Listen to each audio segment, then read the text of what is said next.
all of that said, LeBron has played under so much pressure on every team, not just the Lakers, but even when he was with Cleveland that first time around, when he went to the Heat, he played with a lot of pressure. And what I mean by pressure is the expectations, the expectations of what people had for LeBron from these teams and these fan bases from these organizations in these cities. And if you feel underappreciated and you don't think they're treating you like you want to be treated, then you move on. But they're still looking at it as a business, and they got to rebuild their team anyway. So they'll rather just go ahead and take their losses now and let him go out bitter than opposed to letting him stay around and he's walking away with tens of millions of dollars when they could be rebuilding that team. And that's the way they're looking at it.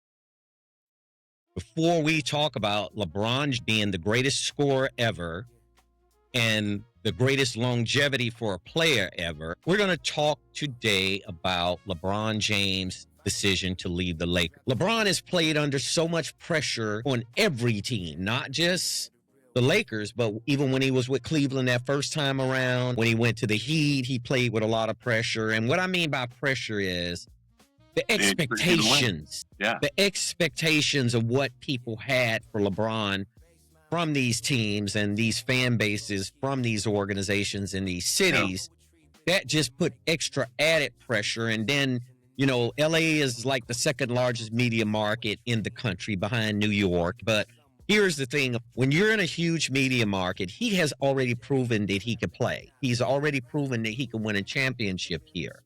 Now, my only thing is can he go to another team and help transition that team into becoming a champion again? I mean, because Cleveland's got some pretty decent players. They got Mitchell, they got James Harden. At least Harden plays the whole season. He'll play his butt off the whole season. Come playoff time, then LeBron and Donovan Mitchell and all of them gonna have to step in. You know, but beyond that, I would just say the reason I think he should consider looking at retirement is because he's accomplished every single level that you want to accomplish in any professional sport. And then he exceeded that. He went beyond that level. And let me read off some of his numbers because I would be remiss, and it is just not fair to not bring his numbers up. He's played 1,622 regular season games over a 23-year career.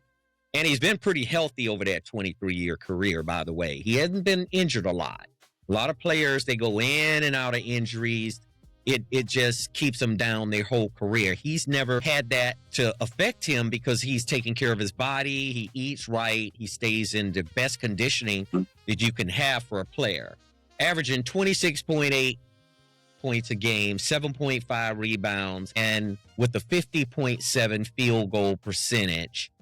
Technically, he's the NBA all-time leading scorer with 43,440 career points. Let me repeat that. 43,440 career points, 12,246 rebounds, 12,019 assists. And I don't know any other player that you can mention other than Jordan that came along that had those kind of numbers. I mean, if you look at the kind of numbers, Jordan didn't play as long as LeBron. So that right there separates the two in itself. And I'm pretty sure I'll have people say, well, Jordan did this and Jordan did that. But one thing is for sure. I'm one of them will say Jordan did this, Jordan did that. Exactly. I think he's the best of all time. I'm not going to even compare him. And there's nothing wrong with that. Now, I'll take a different position and say I think LeBron is the best of all time. We'll just debate that. Yeah, there's no debate, but I'm going to take a stance that LeBron has put up the numbers. LeBron has won championships on multiple different teams, and he still has a lot left. And there is a possibility LeBron could win another championship on a different team.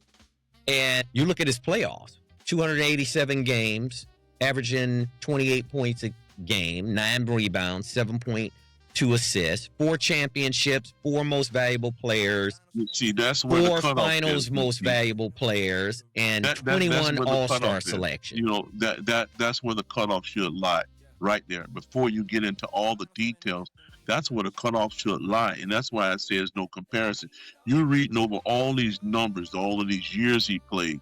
If you're going to compare the two, you pair them in the numbers that they played, not throughout his whole career. See, that goes to show you the imbalance of it, because you're talking about player who played 20-something years as opposed to a player that played 17 to 18 years. How can you make that comparison? So if you That's a good point. genuinely want to compare those things, you would say Michael played 12 years, LeBron played 12 years. You only adding up his 12 years, and then you see who was the better of them all. And that's I can agree with you the with only way that. you can make those comparisons. And then you got to also look at the rules change. That's why I don't like debating these type of things. You think about the era and the people he was playing against and how the calls were being called back then. The rules has changed. All of that has changed. So I don't like to make those different comparisons, man. So here's the thing about the comparison. This debate is not about Michael Jordan versus LeBron. No, this debate is about the numbers that LeBron has put up. Comparison these things.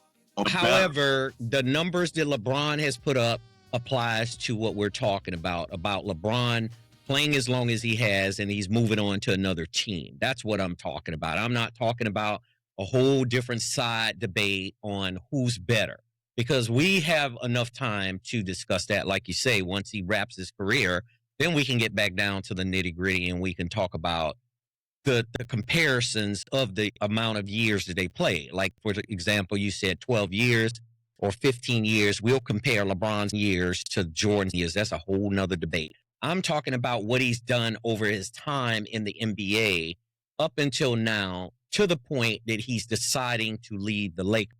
He's deciding to leave the Lakers, in my opinion, because he does not feel further appreciated here by the Lakers organization or by certain aspects of the fan base of the Lakers. And that's what I wanted to say about it.